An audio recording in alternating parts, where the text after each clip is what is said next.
Hey guys, sorry I couldn't be with you today, but I wanted to make sure that we were still covering the information on the 13 colonies like we had discussed on Friday. Today we are going to start talking about the New England colonies. Going to do something a little bit different today in terms of how you take notes. Um, I thought it would be better instead of reading the text and taking notes in your notebook as if we did guided notes today.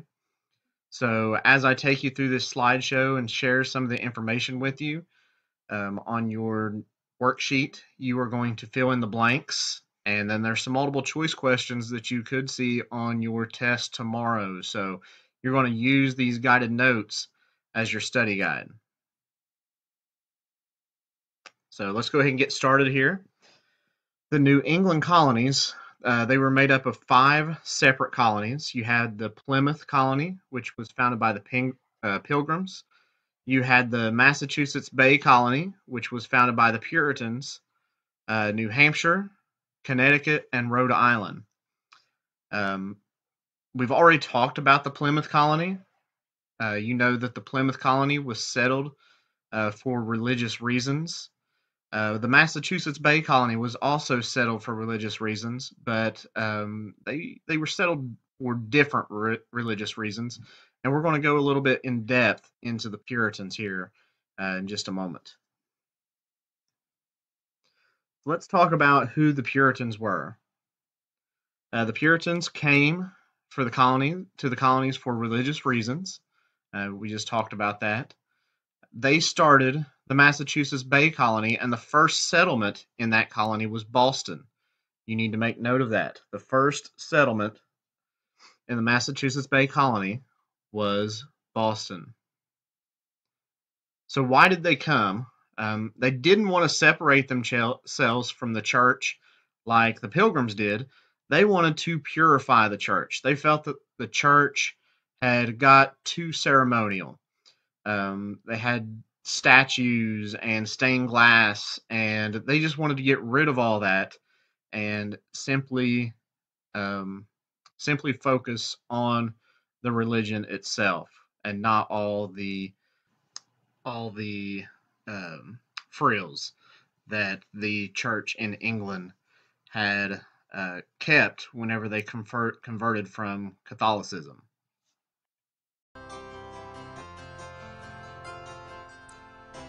Among England's 13 colonies in America, the New England colonies, those of Massachusetts, Connecticut, Rhode Island, and New Hampshire, shared a common Puritan heritage.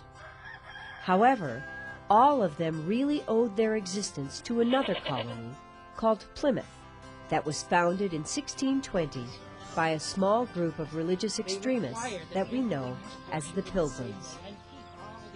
The Plymouth Pilgrims shared most of the beliefs of ordinary Puritans and paved the way for them to settle in large numbers in New England. And that is why the beliefs and ideals of Puritanism came to play such an important role in shaping the unique culture of the United States. Puritanism was a Protestant religion that was started in England in the 1500s. The Puritans got their name because they wanted to purify England's official religion, the Church of England, or Anglican Church, of certain Catholic practices they believed were violating the laws of the Bible. This was because even though the Church of England had broken away from the Catholic Church, the king, as its new head, had decided to keep most of the old Catholic ways of doing things. For example, when Catholic churches in England became Anglican churches, all the old decorations, carvings, and brilliantly colored stained glass in the churches stayed the same, and priests still performed religious ceremonies at an altar. Puritans believed these things were pagan and sinful and wanted their English churches to get rid of them. They wanted to see changes made that were deep and meaningful. Most Puritan ideas about religion came from a French Protestant theologian named John Calvin. Calvin taught that the Catholic display of religious images was nothing more than idolatry, or idol worship. Calvin also taught that only a chosen few, those who were predestined by God to do so, would reach heaven. In Calvinist churches, there were no priests, no decorations, no music, and no religious ceremonies. Because of their Calvinist beliefs, Puritans were often in conflict with the king and other authorities of the Church of England. Even so, most Puritans had no desire to leave the Church of England. They just wanted to purify it from within. So let's talk about the Puritan way of life. The Puritans actually started the first public schools in the colony. The reason they did this was they wanted their children to be able to read the Bible. The Puritans were all about religion, so it would only make sense that they wanted to make sure that their children, whenever they got older, were able to read God's Word. In order to pay for these schools, they actually collected tax money from their citizens. One of the things that the Puritans did not do is that they did not tolerate other people's religious beliefs. To tolerate means to allow other people to have beliefs different from your own.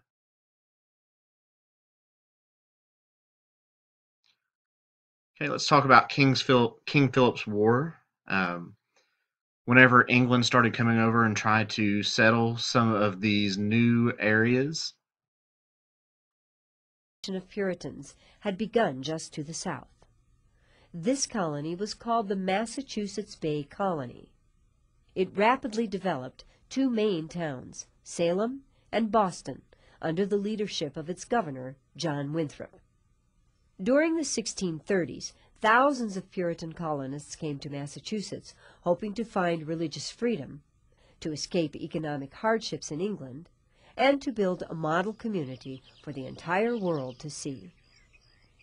By 1640, while the Plymouth colony had grown to a population of 2,500 people, 20,000 lived in the Puritan Massachusetts Bay Colony. Plymouth eventually was so overshadowed by its much larger neighbor that it joined up with it. By then, the Massachusetts Bay Colony even controlled the lands of Maine. In Massachusetts, the congregational churches of the Puritans were supported by public taxes. In other words, there was no separation of church and state. Strict Puritan ministers watched over people's lives very closely, and if anyone did anything considered sinful, the ministers served as judges as well. In fact, in 1692, in Salem, Massachusetts, Puritan judges convicted 19 people of being witches and had them put to death by hanging. However, well before this time, Puritan ministers, unhappy with things in Massachusetts, had started to look for other places to settle.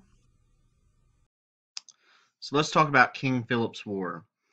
What happened was that the colonists had began to settle in New Hampshire and in Connecticut, and they just started to spread all across the New England area. Well, whenever this happened, you had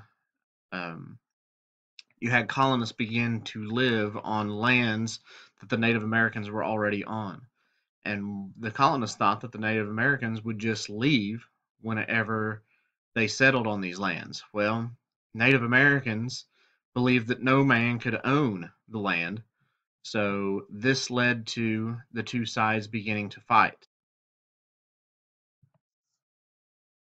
So you had Metecome, leader of the Wampanoag tribe. He united several tribes against the colonists, and you had basically an all-out war between the two sides. Hundreds of colonists and thousands of Native Americans died in this war that became known as King Philip's War.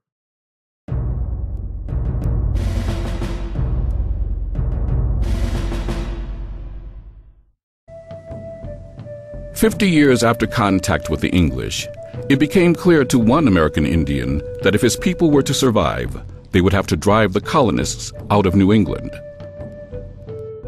That man was Metacom, a Wampanoag leader, known as King Philip to the Puritan colonists.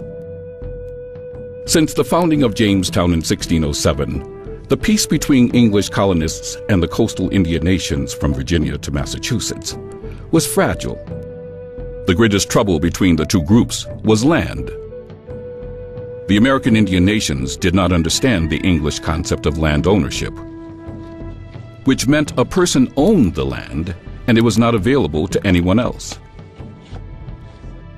This misunderstanding inevitably led to conflict. The first major conflict to occur was between the Powhatan Confederacy and Virginia's Jamestown settlers in 1622. Nearly a third of the Jamestown colonists, 327 settlers, were killed. Only the colonists' firearms kept them from being pushed into the sea. In 1636, another war broke out, this time in New England, and was known as the Pequot War. When Indians from a different tribe killed an English trader, the Puritans raided Pequot villages. Defending themselves, the Pequots attacked the settlers. In a move which would define warfare against the Indian nations for the next 2 centuries and prove decisive in defeating them, the Puritans made an alliance with the Pequot's traditional enemies, the Narragansett. In May, colonists and the Narragansett warriors attacked and set fire to a Pequot village on the Mystic River. Hundreds of Pequot were burned alive or killed trying to escape. The strength of the Pequots was broken and the war ended. These 2 wars, while bloody, did not decide who would control the coastal regions. The final war, which would decisively hand control of the Atlantic coast to the colonists, occurred in 1675 and was called King Philip's War. The peace following the Pequot War held for another 40 years. In that time, a new leader, Metacom, emerged among the Puritans' traditional allies, the Wampanoag Confederacy. Metacom became chief when his older brother, Wamsutta, died suddenly in Plymouth while negotiating with colonists.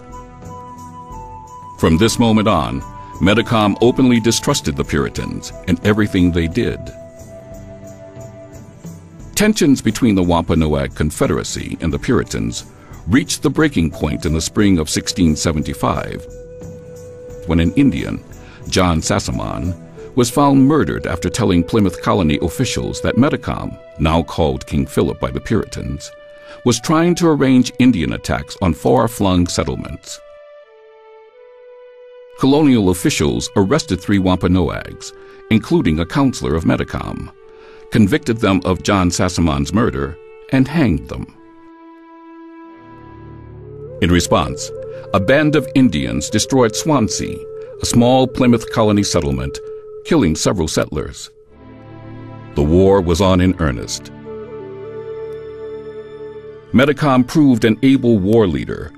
Using guerrilla-style tactics, he and his warriors led lightning-swift attacks against outlying communities, among them Middleborough, Dartmouth, Deerfield, Hadley, and Northfield.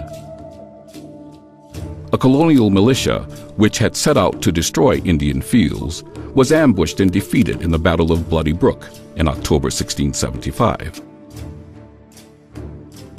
Throughout the winter of 1675 to 1676, more frontier settlements were destroyed by the Indians. The spring of 1676 was the high point of the Wampanoags' War. Metacom's warriors attacked the heart of the colony at Plymouth Plantation itself. Plymouth barely held off the attack. Later, Providence, Rhode Island was burned, and so was part of Springfield, Massachusetts. Captain Pierce and a company of Massachusetts soldiers were wiped out. Driven back into their larger towns, the Puritans were on the brink of having to admit defeat and surrender. Then an able Puritan militiaman adopted Metacom's own tactics. Captain Benjamin Church selected the best militiamen and forged them into a ranger company, He led these men on fast-moving raids deep into the Wampanoag territory, where they destroyed Indian villages and food stockpiles. At the same time, Puritan leaders forged alliances with the Mohegan and Pequot tribes, who then attacked Metacom's forces. With their supplies running out and no help from any allies, Metacom and the Wampanoags faced certain defeat. On August 12, 1676, Metacom was killed on Mount Hope in Bristol, Rhode Island, by an Indian named John Alderman. The war ended very quickly after Metacom's death. Nearly 1,000 colonists died, and 3 times that many Indians were killed or sold into slavery. As a result, the coastal Indians would never again be able to contain the English colonists, who would continue to spread out across the lush valleys of New England. Metacom began a long tradition of American Indian leaders trying to thwart expansion. For the next 200 years, men such as Pontiac, Tecumseh, Black Hawk, Geronimo, Red Cloud, and Sitting Bull would lead valiant attempts to stop the advance of whites into Indian lands. So let's talk about New England's economy. And when we talk about economy, we're talking about jobs and how people make things and the exchange of money. New England's economy focused primarily on farming. And you need to know the 5th grade word for farming. We talked about it earlier this year whenever we talked about geography. The 5th grade word for farming is going to be agriculture. You will see that again, agriculture. Agriculture is the word for farming. So farming in New England was not easy. The land was thin, it was rocky, so they had to find ways to adapt to their environment.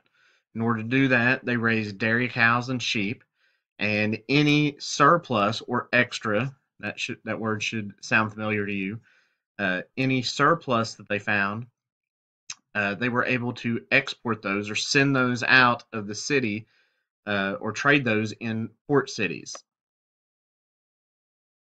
But farming was not the only way that New Englanders were able to benefit. They also used forests. Some of the colonists made their living by cutting down trees. They made lumber, and they used this lumber to build houses and ships. Shipbuilding, fishing, and whaling were all major industries, and like the Native Americans that we talked about earlier in the Northwest, they also used whale oil to light lamps.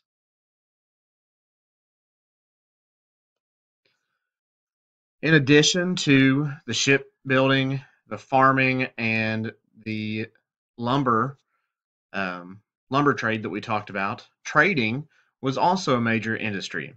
Exports from the colonies could be sent to other English colonies or to England itself. So maybe England wasn't able to get some of the things that the New England colony was able to offer, and they would send those to England, and England would pay for those in exchange and send the money back to the New England colony. Exports are goods that are exiting, okay, EX at the beginning of export, EX at the beginning of exiting. Exports are goods that are sent out or exiting out of the country. Imports starts with I, okay? Imports are goods that are coming into, I in the beginning of into. Imports are goods that are coming into a country. When running any business, there are 3 types of resources, and you need to know these resources. We will come back to these countless times throughout the rest of the year. Human resources, capital resources, and natural resources. So the first one is human resources. Human resources are people, okay? In a school system, your teachers are the human capital. If you go to a pizzeria or a pizza restaurant, The people who are making your pizza or taking your money or waiting on you and taking your order, those people are the human resources. In a fishing industry like we had in the New England colonies, the fishermen would be your human capital or your human resources. The second resource we talked about, or I mentioned, was a natural resource. This is anything that occurs in nature that is useful. For example, a tree, okay, would be considered a natural resource. Water is a natural resource. And then finally, animals are a natural resource. In the fishing industry, the natural resource, the thing that occurs naturally that you are taking advantage of and using, is the fish. Okay, so the fish is the natural resource there. Then finally, capital resources. Capital resources are the things that you need in order to make your business go. For example, money, equipment, and buildings. Okay, the school, okay, in this scenario, the building would be a capital resource. Okay, the money that is used to pay your teachers and buy your textbooks and buy computers and the things that you use here at school, that is a capital resource. Okay, anything extra, the desks that you sit at, the chairs that you sit in, those would be equipment. That would be a capital resource. If you go to a pizzeria or a pizza restaurant tonight and you're sitting at a booth and a table, those are capital resources. The money that they use to purchase the dough or the ingredients to make the dough would be a capital resource. The fishing industry that we've been talking about in New England, the fishing industry, their capital resources would be boats, nets, and hooks, anything that they would use in order to catch fish.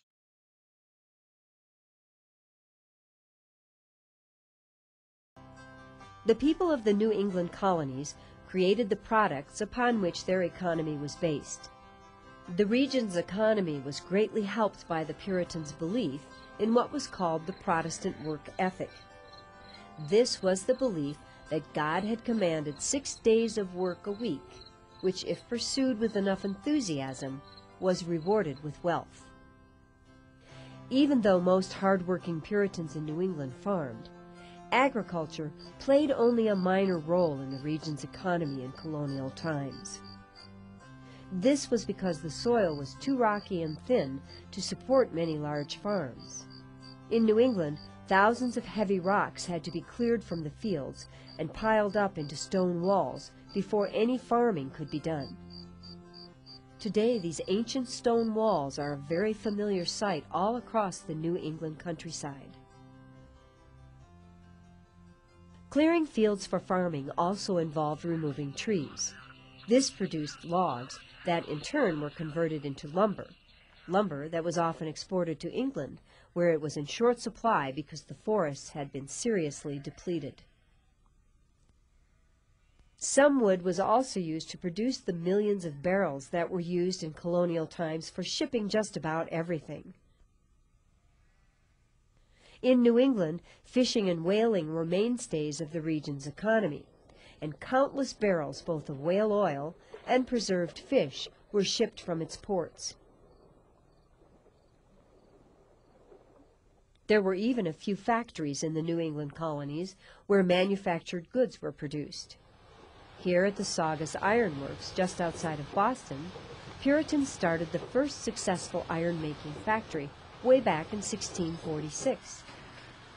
It used water power as a source of energy to run the equipment, such as lifting this huge hammer used to pound the iron into special shapes, and the bellows that kept the fires burning hot. Some of the iron made here was sent back to England, but most was used in colonial blacksmith shops, where it was turned into nails and tools. Iron products were sometimes used in shipbuilding. That was another big industry in New England. In colonial times, large numbers of ships manufactured in New England plied the transatlantic trade routes and created a prosperous regional shipping trade.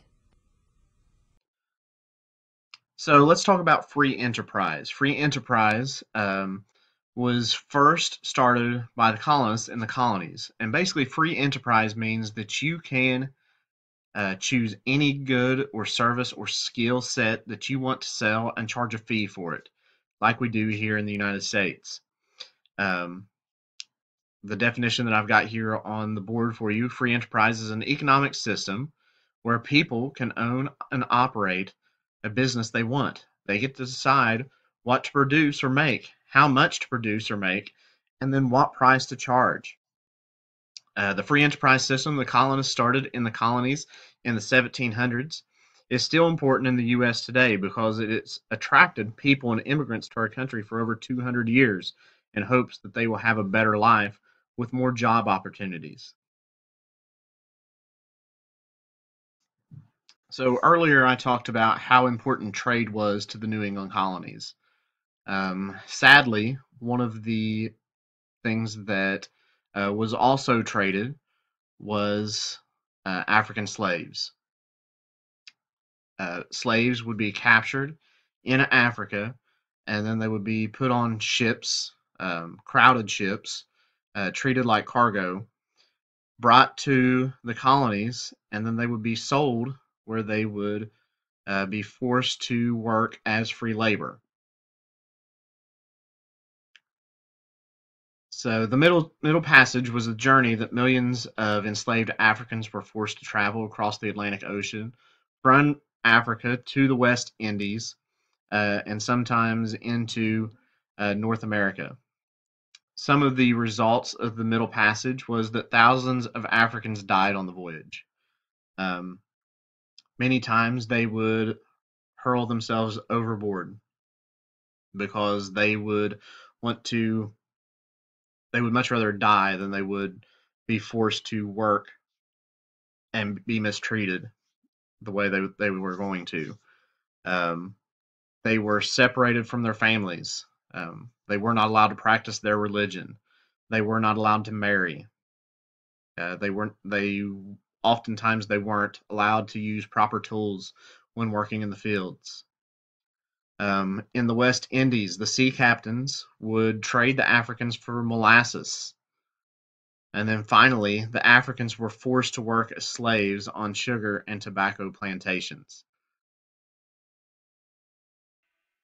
Slavery is as old as civilization itself, although it's not as old as humanity thanks to our hunting and gathering foremothers. But the numbers involved in the Atlantic slave trade are truly staggering. From 1500 to 1880 CE, somewhere between 10 and 12 million African slaves were forcibly moved from Africa to the Americas, and about 15% of those people died during the journey. I know you're saying, that looks like a very nice ship. I mean, my God, it's almost as big as South America. Yeah, not to scale. And those who didn't die became property, bought and sold like any commodity. Where Africans came from and went to changed over time, but in all, 48% of slaves went to the Caribbean and 41% to Brazil. Although few Americans recognize this, relatively few slaves were imported to the US, only about 5% of the total. It's also worth noting that by the time Europeans started importing Africans into the Americas, Europe had a long history of trading slaves. The first real European slave trade began after the Fourth Crusade in 1204, the crusade that you will remember as the crazy one. Italian merchants imported thousands of Armenian, Circassian, and Georgian slaves to Italy. Most of them were women who worked as household servants, but many worked processing sugar. And sugar is, of course, a crop that African slaves later cultivated in the Caribbean. Camera 2 side note, none of the primary crops grown by slaves, sugar, tobacco, coffee, is necessary to sustain human life. So in a way, slavery is a very early byproduct of a consumer culture that revolves around the purchase of goods that bring us pleasure, but not sustenance. You are welcome to draw your own metaphorically resonant conclusions from this fact. One of the big misconceptions about slavery, at least when I was growing up, was that Europeans somehow captured Africans, put them in chains, stuck them on boats, and then took them to the Americas. The chains and ships bit is true, as is the America part, if you define America as America and not as America. But Africans were living in all kinds of conglomerations, from small villages to city-states to empires, and they were much too powerful for the Europeans to just conquer. And in fact, Europeans obtained African slaves by trading for them. Because trade is a two-way proposition, this meant that Africans were captured by other Africans and then traded to Europeans in exchange for goods, usually like metal tools or fine textiles or guns. And for those Africans, slaves were a form of property, and a very valuable one. In many places, slaves were one of the only sources of private wealth because land was usually owned by the state. And this gets to a really important point. If we're going to understand the tragedy of slavery, we need to understand the economics of it. We need to get inside what Mark Twain famously called a deformed conscience. We have to see slaves both as they were, as human beings, and as they were viewed, as an economic commodity. Right, so you probably know about the horrendous conditions aboard slave ships, which at their largest could hold 400 people. But it's worth underscoring that each slave had an average of 4 square feet of space. That is 4 square feet. As one eyewitness testified before Parliament in 1791, they had not so much room as a man in his coffin. Once in the Americas, the surviving slaves were sold at a market very similar to the way cattle would be sold. After purchase, slave owners would often brand their new possession on the cheeks, again, just as they would do with cattle. The lives of slaves were dominated by work and terror, but mostly work. Slaves did all types of work, from housework to skilled crafts work, and some even worked as sailors, but the majority of them worked as agricultural laborers. In the Caribbean and Brazil, most of them planted, harvested, and processed sugar, working 10 months out of the year, dawn until dusk. The worst part of this job, which is saying something because there were many bad parts, was fertilizing the sugar cane. This required slaves to carry 80-pound baskets of manure on their heads up and down hilly terrain. Mr. Green, isn't there a poop joke in there somewhere? No, me from the past, because this whole thing is too depressing. When it came time to harvest and process the cane, speed was incredibly important because once cut, sugar sap can go sour within a day. This meant that slaves would often work 48 hours straight during harvest time, working without sleep in the sweltering sugar press houses where the cane would be crushed in hand rollers and then boiled. Slaves often caught their hands in the rollers, and their overseers kept a hatchet on hand for amputations. Ugh, I told you this wasn't going to be funny. Given these appalling conditions, it's little wonder that the average life expectancy for a Brazilian slave on a sugar plantation in the late 18th century was 23 years. Things were slightly better in British sugar colonies like Barbados, and in the US, living and working conditions were better still. So relatively good, that in fact slave populations began increasing naturally, meaning that more slaves were born than died. This may sound like a good thing, but it is of course its own kind of evil, because it meant that slave owners were calculating that if they kept their slaves healthy enough, they would reproduce, and then the slave owners could steal and sell their children, or use them to work their land. Either way, blah. Anyway, this explains why even though the percentage of slaves imported from Africa to the United States was relatively small, slaves and other people of African descent came to make up a significant portion of the US population. The brutality of working conditions in Brazil, on the other hand, meant that slaves were never able to increase their population naturally, hence the continued need to import slaves into Brazil until slavery ended in the 1880s. So I noted earlier that slavery isn't new. It's also a hard word to define. Like, Stalin forced millions to work in the gulags, but we don't usually consider those people slaves. On the other hand, many slaves in history had lives of great power, wealth, and influence. Like, remember Zheng He, the world's greatest admiral? He was technically a slave. So were many of the most important advisors to Suleiman the Magnificent. So was Darth Vader. But Atlantic slavery was different and more horrifying because it was chattel slavery, a term historians use to indicate that the slaves were movable property. Oh, it's time for the open letter? Ow! Oh! Ah! An open letter to the word slave. But first, let's see what's in the secret compartment today. Oh, it's Boba Fett, noted owner of a ship called Slave One, and apparently a ballet dancer. That's a fine approximation of ballet music. Thank you, Stan. All right. Dear slave as a word, you are overused. Like Britney Spears, I'm a slave number 4 letter U. No, you're not. Boba Fett's ship, Slave One. A ship can't be a slave. But more importantly, slave, you are constantly used in political rhetoric, and never correctly. There's nothing new about this. Witness, for instance, all the early Americans claiming that paying the stamp tax would make them slaves. And that was in a time when they knew exactly what slavery looked like. Taxes, as I've mentioned before, can be very useful. I, for instance, like paved roads. But even if you don't like a tax, it's not slavery. Here, I have written for you a list of all the times that it is okay to use the word slave. Oh, it is a 1-item long list! Best wishes, John Green. So what exactly makes slavery so horrendous? Well, definitions are slippery, but I'm going to start with the definition of slavery proposed by sociologist Orlando Patterson. It is the permanent, violent, and personal domination of natively alienated and generally dishonored persons. According to this definition, a slave is removed from the culture, land, and society of his or her birth and suffers what Patterson called social death. Ultimately, then, what makes slavery slavery is that slaves are dehumanized. The Latin word that gave us chattel also gave us cattle. In many ways, Atlantic slavery drew from a lot of previous models of slavery and took everything that sucked about each of them and combined them into a big ball so that it would be the biggest possible ball of suck. Stan, am I allowed to say suck on this show?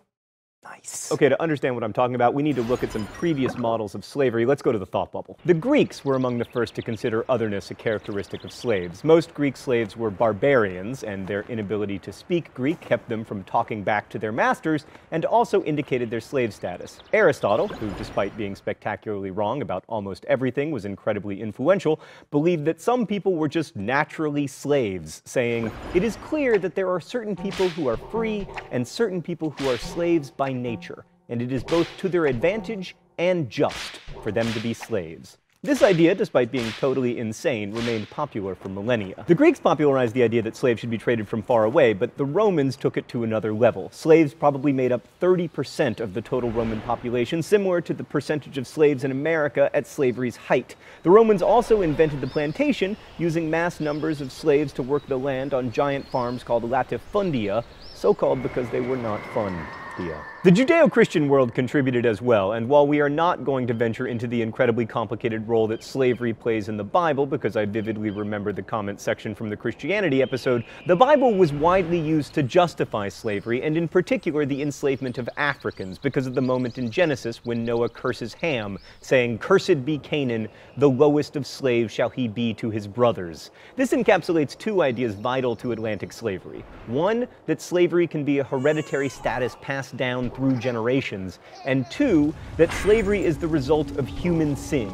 Both ideas serve as powerful justifications for holding an entire race in bondage. Thanks, Thought Bubble. But there were even more contributors to the ideas that led to Atlantic slavery. For instance, Muslim Arabs were the first to import a large number of Bantu-speaking Africans into their territory as slaves. The Muslims called these Africans Zanj, and they were a distinct and despised group distinguished from other North Africans by the color of their skin. The Zanjan territory held by the Abbasids staged one of the first big slave revolts in 869 CE, and it may be that this revolt was so devastating that it convinced the Abbasids that large-scale plantation-style agriculture on the Roman model just wasn't worth it. But by then they'd connected the Aristotelian idea that some people are just naturally slaves with the appearance of sub-Saharan Africans. The Spanish and the Portuguese, you no doubt remember, were the Europeans with the closest ties to the Muslim world because there were Muslims living on the Iberian Peninsula until 1492, so it makes sense that the Iberians would be the first to absorb these racist attitude toward blacks. And as the first colonizers of the Americas and the dominant importers of slaves, the Portuguese and the Spanish helped define the attitudes that characterized Atlantic slavery, beliefs they'd inherited from a complicated nexus of all the slaveholders who came before them. In short, Atlantic slavery was a monstrous tragedy, but it was a tragedy in which the whole world participated. And it was the culmination of millennia of imagining the other as inherently lesser. It's tempting to pin all the blame for Atlantic slavery on one particular group, but to blame one group is to exonerate all the others and by extension ourselves. The truth that we must grapple with is that a vast array of our ancestors, including those we think of as ours, whoever they may be, believed that it was possible for their fellow human beings to be mere property. Thanks for watching. I'll see you next week. Crash Course is produced and directed by Stan Muller. Our script supervisor is Danica Johnson. The show is written by my high school history teacher Raoul Meyer and myself, and our graphics team is Thought Bubble. Last week's phrase of the week was Cinnamon Challenge. I hate you for that, by the way. If you want to suggest future phrases of the week, you can do so in comments, where you can also guess at this week's phrase of the week or ask questions of our team of historians. Thanks for watching Crash Course, and as we say in my hometown, don't forget to be awesome.